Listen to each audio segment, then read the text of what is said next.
Thank you all for coming. We have a couple housekeeping items that I want to share. If you don't have a name tag, we've got some in the far back of the room. The whole point of wearing these name tags is because we want you all to get to know each other. We've got a great panel of resources that you can find back there and people that you can get to know. But most importantly, the people that you should get to know are those in the farming and business agritourism sector who also have other questions, because that's where you're going to have your most experiential learning and networking opportunities beyond this event. So I think we'll probably wait just maybe a couple more minutes, but as we get that going, I wanted to have everyone just at least say their name, because the whole point of this, again, is introductions. And I will begin. My name is Anne. I am a promotional coordinator for the Department of Agriculture, Conservation, and Forestry. You may know me as the person who helps recruit farmers for Open Farm Day, the Fiber Tour and Trail, helping people with any type of events through the Real Maine promotional program. I'm probably a person that you've talked with about how should I set this up, what does the state require of me.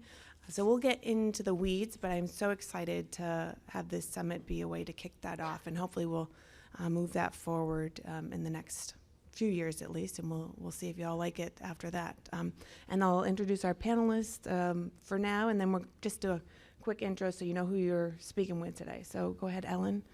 Sure, my name's Ellen Mailing. I work with the Department of Economic and Community Development on a new domestic trade program. So I'll be talking to you a little bit about what we've got available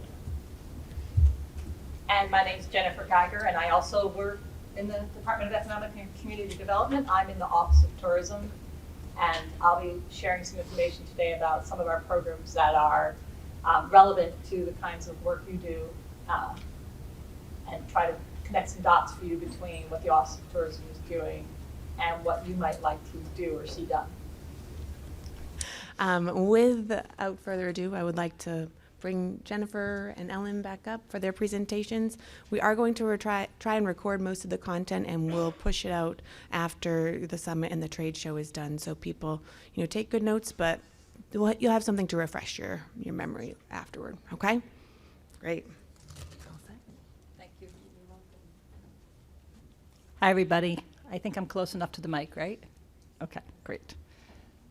So, as Ann said, I'm here from the Maine Office of Tourism to talk to you a little bit today about agritourism.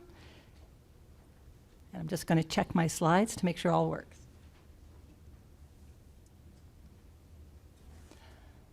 So the Maine Office of Tourism is part of the Department of Economic and Community Development. And I did want to call this out because there are other associations in the state that sometimes people may get a little confused, especially because the shorthand for us is MOT, and there is the MTA, which is the Maine Tourism Association. They're a membership organization that does a lot of really good work to promote tourism in the state.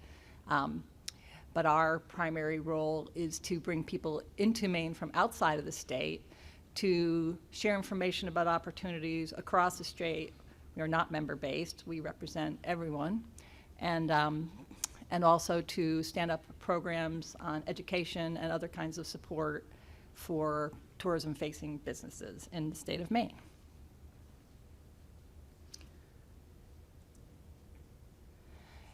So I just want to make the point that if you're not engaging with tourism, or sounds like most of you are at least interested, but it is a large industry in our state. It's a big income producer. This is money that comes into Maine in most cases. It's not just money circulating within the state, but it's similar to exports. This is money from outside of the state that comes in, goes into state coffers, helps support the general fund and other work that the state does. We did see 15 million visitors in 2022.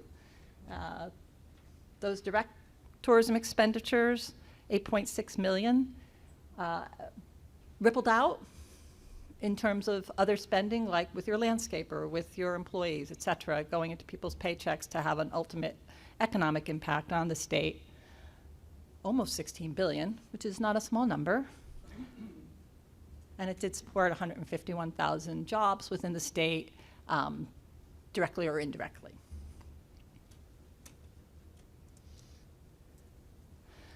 So as I said, I want to try to connect the dots for you around some of the things we do.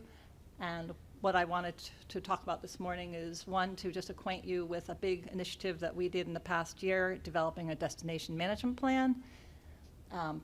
We did a refresh of our brand in 2023 that involves 4 tourism pillars, one of which is Feast of the Earth. I'll talk a little bit about grant opportunities. Do want to point out that these are primarily for nonprofit businesses, not individual private businesses. But for those of you it applies to, or if you have partners, it could be a good something to look at. And then just some other tools within our department that might help you to get in front of visitors and raise your profile.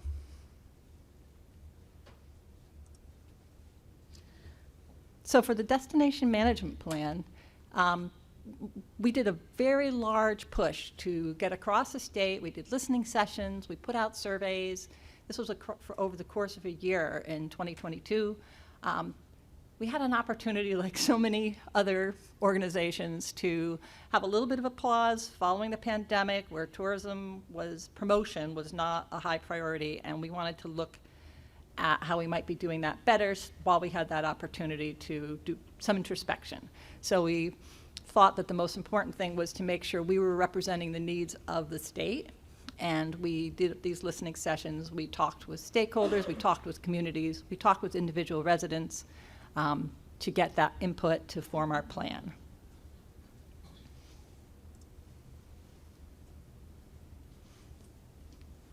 For us, this was the result. We came up with 5 imperatives that were going to sort of guide us. This is our signposts on the things we needed to be addressing, kind of buckets, to do a good job in promoting tourism and doing it in a way that was most beneficial for the state. So optimizing long-term economic impact, of course, applies to marketing and how we approach the marketing, and making sure that we were looking at all the sectors that could be appealing and still be what people wanted to see us promoting and support our ethos, our brand. Destination stewardship became clearly a big focus for people. We did not want to promote Maine in a way that brought people that degraded the resource, basically. We wanted to make sure that we were supporting our culture, we were supporting our environment, we were supporting the best that Maine had to offer. Destination development was reaching out to make sure different sectors were being supported and that we were looking at them to see what they had to offer. Categories like agritourism would apply. And then collaborating on partnerships was very important, because there's so many groups in the state doing good work, and to be the most effective, we wanted to not be reinventing the wheel, but to be working with others and maximizing the impact of things that were already in play and things we could bring to the table. Organizational effectiveness, that was internal. You don't need to know about that. We're working on it.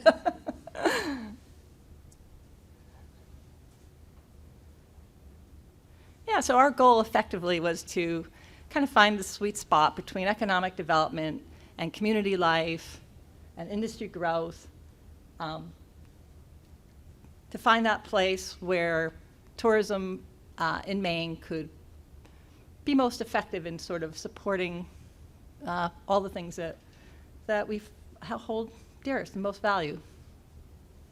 I wrote great words about that, but my notes have disappeared, so I'm going to be off the cuff.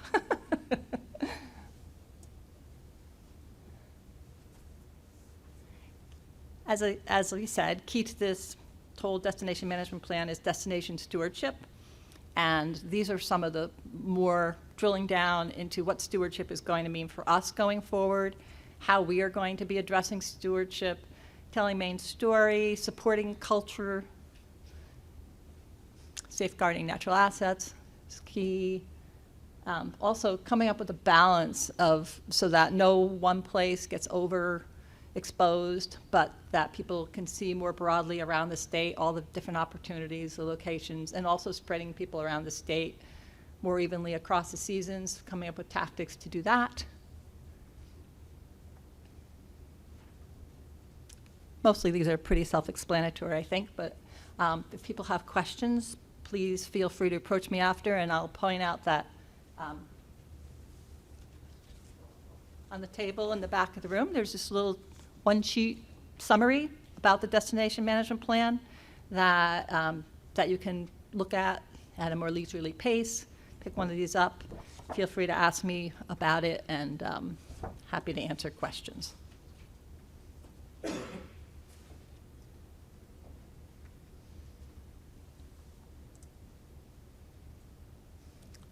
So I mentioned that we did a brand refresh, and this was informed by the destination management plan input we received, and also by some focus groups, visitors and in-state, that our marketing firm spearheaded for us. And we wanted to, we wanted to make sure that we were still representing Maine and what Maine had in a way that spoke most to today's visitors, that was representative of what we wanted to share and putting our best foot forward, and et cetera. And these are the 4 marketing pillars that, that we arrived at. And you'll note that Feast of the Earth was one of the key ones, because we realized in doing research that food tourism is a big thing in the world. People are very interested in this. We'll travel for certain things, and that Maine has so many resources and opportunities to enjoy fresh produce, whether from the land or the sea. And so this is a marketing focus for us, Feast of the Earth. Escape to nature, outdoor, obviously, is a key thing, and it does overlap in many cases with what you offer. Small town spirit, kind of to celebrate Maine's smaller urban centers that are usually in the midst of a more rural or natural location, but offers those amenities. And those are a place where our cultural opportunities are often located.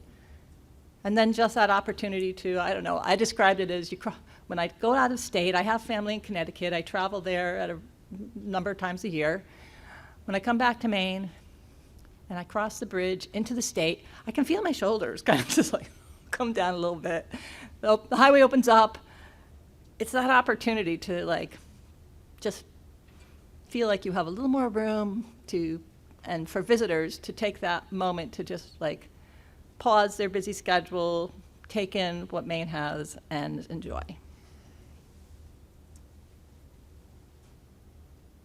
This is how we describe the Feast of the Earth brand pillar in our internal materials, focusing our award-winning chefs, those seasonal menus, showcasing the flavors of the harvest, right? And mostly sustainably sourced, which is very important to us in terms of our destination management plan and our stewardship goals.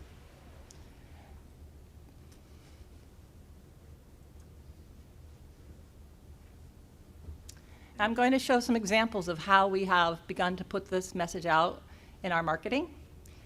So we do a quarterly food-focused consumer newsletter. We do a monthly consumer newsletter to a large subscriber base that is opt-in. But then each quarter we have a separate additional dedicated consumer newsletter that goes specifically to people that are interested in food tourism and all things food. Andrew Zimmerman was a video series. He's a well-known chef and did a video series for us that was pushed out separately and also included, linked from that consumer newsletter.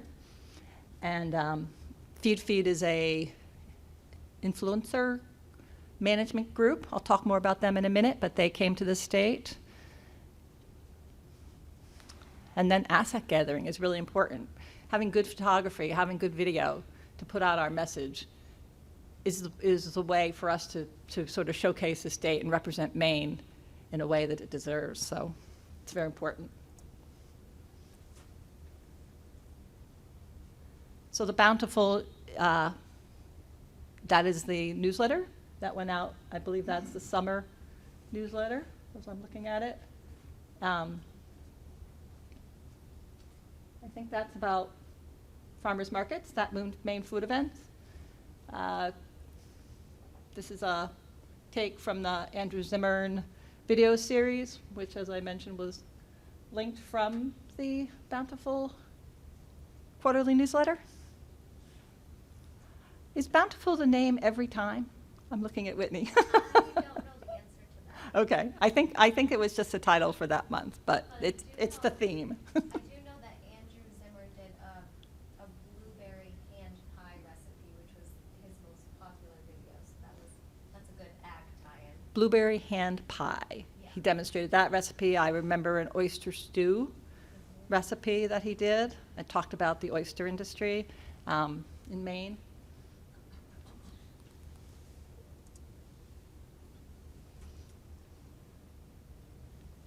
So Feed came in September. I'm looking at you again. They came in the early fall, and they did a trip around Maine, and one of their stops was actually at an orchard, a cidery, Portersfield in Pownell. And this was very well distributed. I'm going to mention that the way that the cidery got connected to us so that we could include them in this campaign was through a local DMO, the Visit Freeport Destination Management Organization. We reached out to them because we knew that we were going to be in that region and asked for some suggestions, and they were able to share some information. So it's very good to connect with whoever is promoting the destination in the part of the state where you live, and make sure they know about what you offer and that you are ready to welcome visitors and at what level and what you have that they might enjoy. Just the more contacts you have, the better, and that helps to feed your information to people like the feed, so that's good. At the bottom it says that the campaign results, the program garnered 382,000 engagements and reached 5 million. Social media is very big. It's out there. It's tricky, but it's effective when well executed. Oops, I went too far. So we collaborated with DACF on this shoot that began in August, and I think it went through early October. We were able to capture some of the summer and some of the fall, and as I mentioned, good assets, good photographs, good video is like the bedrock of a good marketing outreach campaign, and PR as well. So this was something that we were very excited to do because I think it helped to fill a gap in our asset library that was very important to take care of. So it was great. Some of the scenes you see here on the right, I think that's from the Maine Cheese Festival, and some farmers markets, some farms. Very small representation of the full library. We have many, many great assets from this shoot now that we'll also be able to share with, or the access is also for the Department of Ag, so very helpful to have that. So those were some of the marketing opportunities that we took advantage of this year, and we're continuing to look and to expand our outreach in terms of food tourism and Feast of the Earth marketing pillar, et cetera. And the more information we have to do that, the better.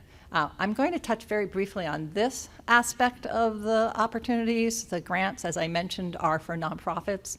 They're not for private businesses, but they can be very helpful. We have 2 grant cycles each year, one in the spring and one in the fall, and you can get that information. Oh, I didn't put it there, but I do have a sheet with info for you.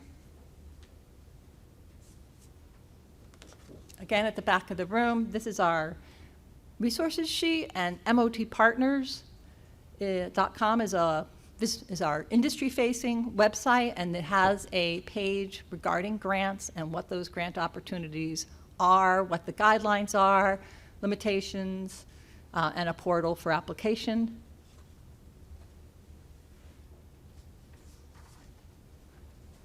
I also have just a few sort of spelled out sheets. It's the same information that's on the website, the motpartners.com website, but if you want to grab this, if you think that your organization might be eligible for a grant, there's this sheet at the back of the room on that table about the marketing partnership program.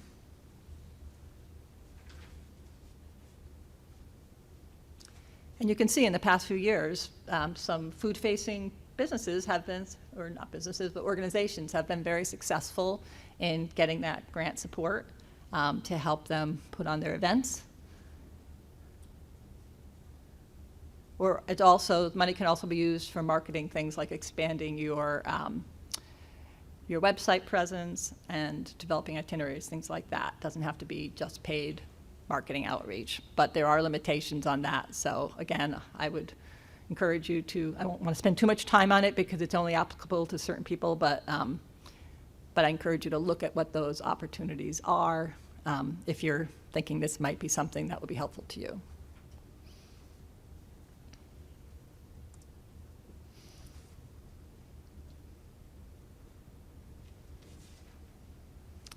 I mentioned the feed group and that we'd reached out to the DMO, but a more direct way to contact us about what you offer is to become one of our PR partners, part of our PR partners program, which is managed by Marshall Communications. This is an opportunity to tell us what you have, how visitor-facing you are. Essentially, we're looking for people who have a place where people can visit, where if we are contacted by travel media, whether online media or published work, etc., if they want to come to Maine and research a story, we're looking for people who can be ambassadors. So if they want to come and a travel writer wants to write about food and they're looking for an orchard, it would be helpful to know what orchards in Maine would be interested in welcoming them, letting them have access, being a good ambassador for the state, allowing photography, etc. And again, that is also on that resource sheet, information about the PR Partners program, and I also have some printout pages that essentially have the same information as is on the website. But motpartners.com is a really good place to find a lot of information that might be beneficial to you, and the PR Partners program is one that I would encourage you to look at and see if it makes sense for you to be part of that. Social media sharing, we have an active Instagram, Facebook presence, and I'm going to put Whitney on the spot because she is our lead at Marshall Communication that manages that program, but I'll show you some examples of our Instagram, and you'll see more. Actually, I'm realizing this is my agenda, and I have pages for these, so I'm going to advance. PR Partners program page on motpartners.com. It's not hard to find. Programs and services, get the drop-down menu, and go to the PR Partners program page, same place where you'll find the grant information.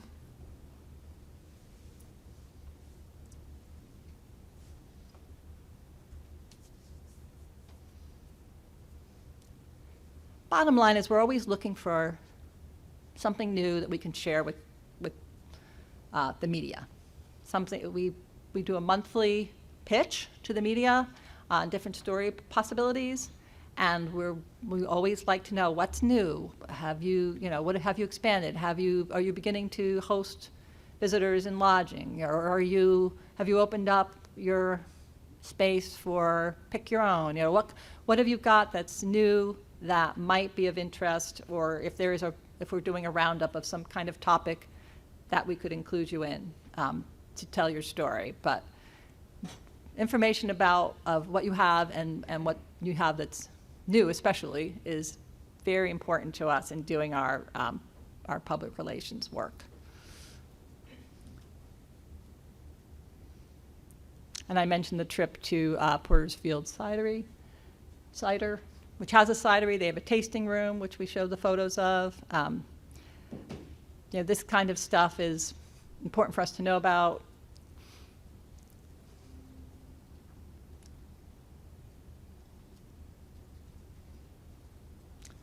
I spoke to the Maine Christmas Tree Group this fall, Maine Christmas Tree Association, to talk about some of these kinds of opportunities to engage through our programs.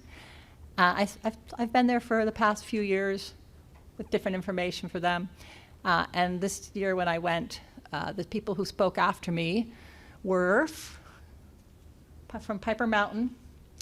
And they talked about how some of the ideas that we discussed in previous presentations they implemented. So what I shared with them was partly how to expand ideas to think about expanding your season. And you have a farm, your Christmas tree farm for them. It's a very small window of sales for your product, but you have a beautiful location. What can you do to perhaps leverage that through the year? Could you be a place where people might want to take their engagement photos? Reach out to a local photographer and let them know. Or if you have people coming to, cut your own, are you selling wreaths? Do you have a barn with ornaments in it? Just sort of ways to expand both during your season and then also to be more thinking about ways that you might want to let people come onto your property in a safe way that doesn't hurt your crop. But if you have those opportunities, something to think about, a little bit outside the box. But when they were talking about this, one of the things they said that they had also done what I suggested, and they started following Visit Maine on Instagram, and they started sharing some of our posts, and I think there was some cross-sharing, and they ended up getting online wreath sales through the Instagram sharing, and it helped the expansion of their outreach by intersecting with the Visit Maine page. So, Whitney, if you wouldn't mind talking a little bit about how we share, yeah, that'd be great. We use a lot of other people's photos on Visit Maine social channels, which we call user-generated images. So if you are to tag Visit Maine and use the Maine Thing hashtag, it will make sure that I will see your photos and it will give us a chance to reshare them. I'm always looking for content for different regions of the state and different topics and things that visitors would find interesting and exciting when they come here to Maine. So please be sure to, again, tag Visit Maine and use the Maine Thing hashtag. And basically, I would reshare the image and be sure to tag you, which is a really nice way, hopefully, to get some of our followers engaged with your account and following you. Yes, Anne? You do. That's a great point. You would want it to be a public account. Yes. Would you welcome reels? We do. Yeah, we can share reels. And something else that we do, we've been taking a little break for a number of reasons, but we do daily shares on our stories. We call them Maine Moment of Calm, where I kind of post a user-generated reel each day. So that would be a good way for me to share that as well, but I would love to welcome that and also share it. Sometimes I just share some great content on stories, not necessarily in the feed. So if you, for instance, have an event coming up and that's something that you were to post about, that would be something I would love to be able to share onto the Instagram story. And just to kind of describe the difference, an Instagram post lives there on a profile forever, and the story does go away within 24 hours. So that's something that some of that in the moment, kind of like this is approaching, the event's coming up, that sort of content works well as a story. Any other questions? Thanks, Whitney. You're welcome.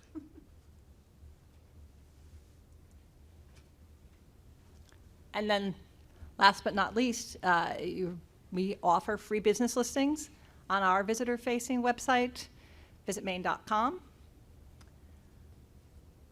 I'm looking for the visit number.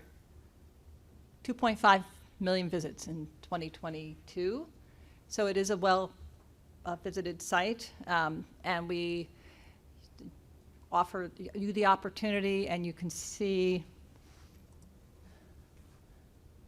oh, thought I had a picture there, sorry. In any case, if you have a listing, you populate a map that falls under a category, and people that are searching in the search bar can then come directly. If they're searching orchards, if they're searching pick and grown, if they're searching berries, you know, whatever it might be, if they want experiential living opportunities, these kinds of things would be found through our search bar. I don't have a very good how-to sheet with me for a reason that we are currently redesigning our website, and that will include how we offer our listings. So my encouragement to you is to hold on to that address for Christine Rosen, right here. Christine.rosen@maine.gov. She is the listings manager, and she can help you to sort through any questions you have about how to put your listing on visitmaine.com. Excuse me, is that connected somehow with the Real Maine? Because we're already on Real Maine with all of our information. They are not currently connected, and I'm not sure if that's planned. But that's a great place to be listed. We recommend Real Maine. We also recommend that you look into the Maine Tourism Association as an opportunity to perhaps have a membership if it makes sense for your business, and they offer listings as well. So, and that is something that we will be intersecting with our new website, I think. But we're all stay tuned on how that's all going to play out because it's still in development. I went a little long, so I'm going to let Anne, I keep saying Anne, but I mean Ellen, come up and give her presentation, and then I think there's a Q&A opportunity afterwards. And I do think it's a great conversation to talk a little bit more about coordinating with marketing and strategies and stuff. So I'll just give you kind of a brief overview of some other opportunities available, and then we'll have some good chance for discussion. I've got a survey for you too, so. In the back of the room, you'll also see the Maine Invites You magazine, which the Maine Tourism Association produces for the state. That's something you can investigate, and that has information for contacting them as well. Thanks, Jennifer. So I can just start off that my name's Ellen Mailing. I work as I'm actually a contracted short-term project manager for within the Office of Business Development at DECD. And just in general terms, the Office of Business Development is really committed to helping Maine businesses succeed. One of the things that is one of the services that we provide is called Business Answers. And that is staffed by both a telephone and an email address. So if you're having issues navigating, state systems, or need to get, referrals or have someone kind of steward your case on your behalf, Business Answers is a great first step to take.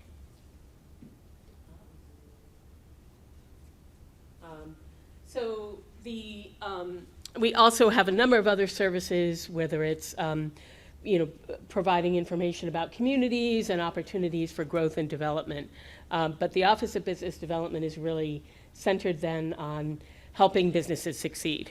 So this domestic trade program was a strategy that was put into Governor Mills' 10-year economic development plan that happened back in 2019, the before time.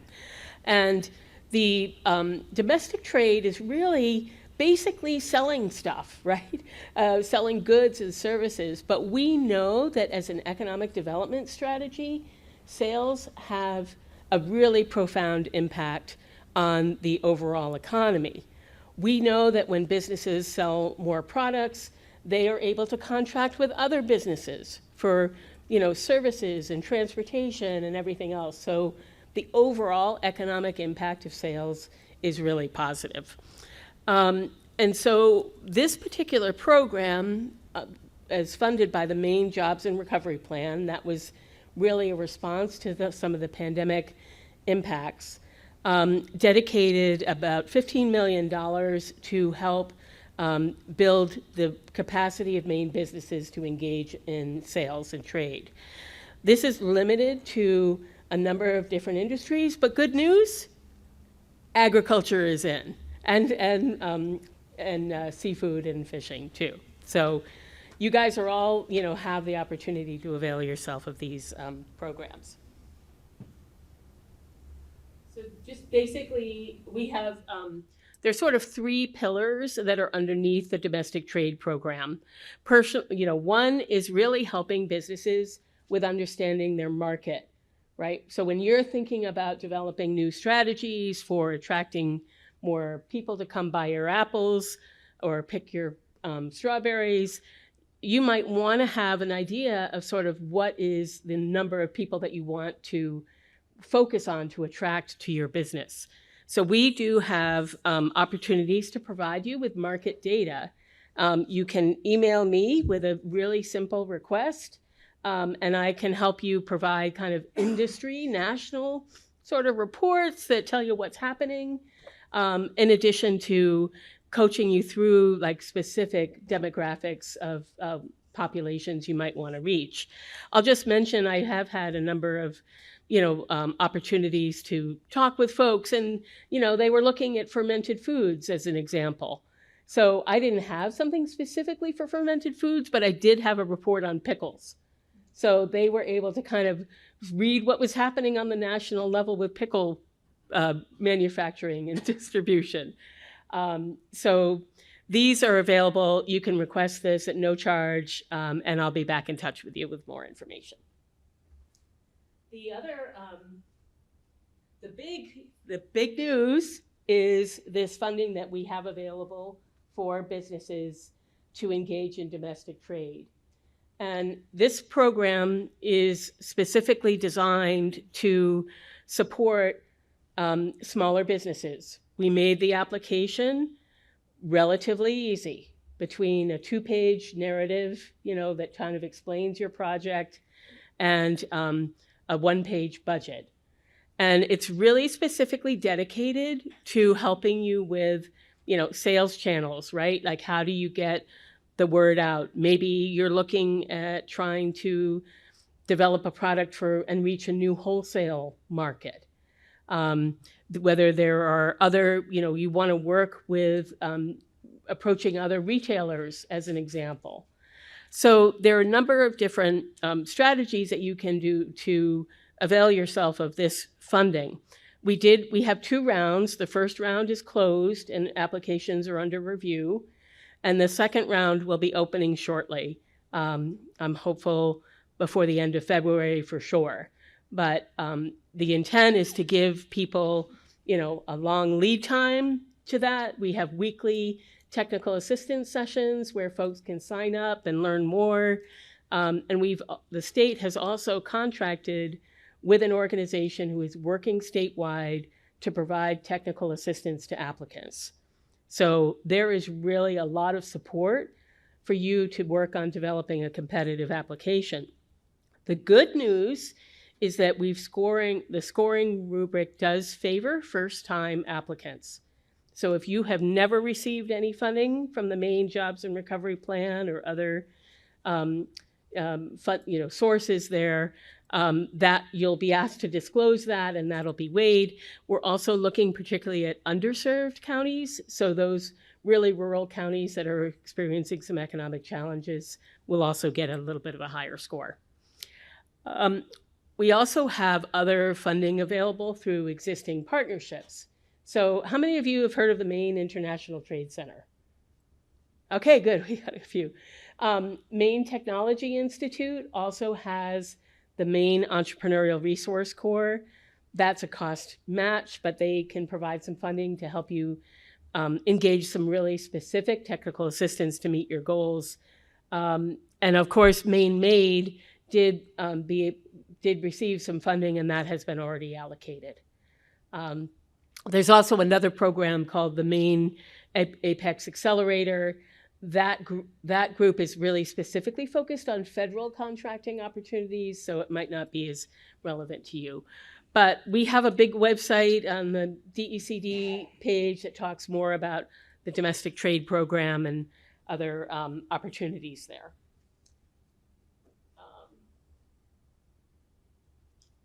So I just wanted to briefly let you know that we have this economic data that we put together about the agricultural sector as a whole.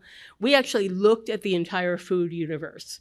So we looked at ag products, seafood products, value-added food processing, and other wholesale opportunities. So this is a big, long report.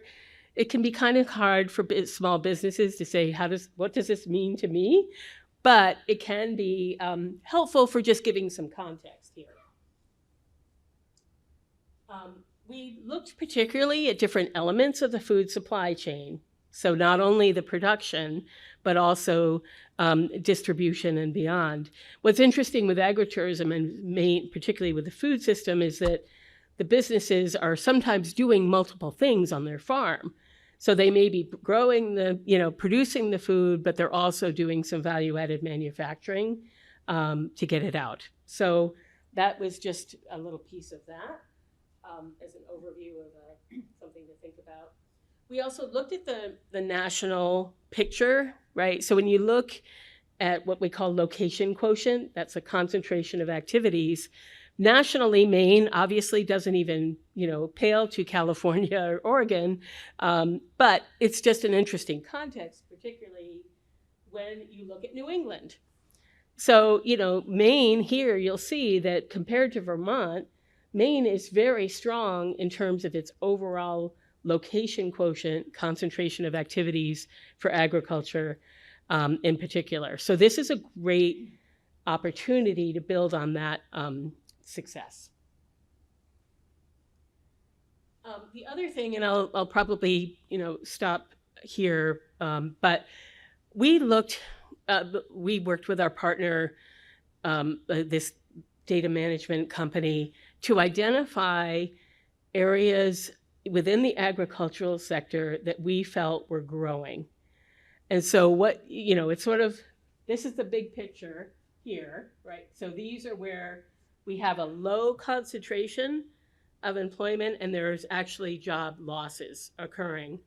But what gets more interesting is up here where the high concentration, meaning there's a really strong cluster and there's lots of opportunities for additional growth. So where you see there, it's other food crops grown under cover, meaning those are not only just to pick on SpringWorks as an example, those types of companies that are growing, but I believe it also includes the greenhouse types operations that are being used more consistently on farms here in Maine. So we see a lot of concentration in floriculture, other vegetables. The dairy is sort of in the middle. Apple orchards are in that high concentration job growth area. So I think just a couple of points on this is that this may be an opportunity for you to see your business and say, wow, maybe how do I fit into the statewide picture? And how can I use the successes that others have implemented to pilot strategies for myself? Just one small thing that I don't know if you guys probably are not big data people, but this material was put together from the U.S. Department of Agriculture, and they only kind of analyze their commodity data every 5 years, but we do anticipate that we'll be getting some new data in 2023. So that will be a nice opportunity to refresh all of that. Lastly, this is no surprise, but farm characteristics. Mainers have small farms typically. And yeah, so that's a little bit about the market data that we have and a little bit more about kind of the approach of the domestic trade program.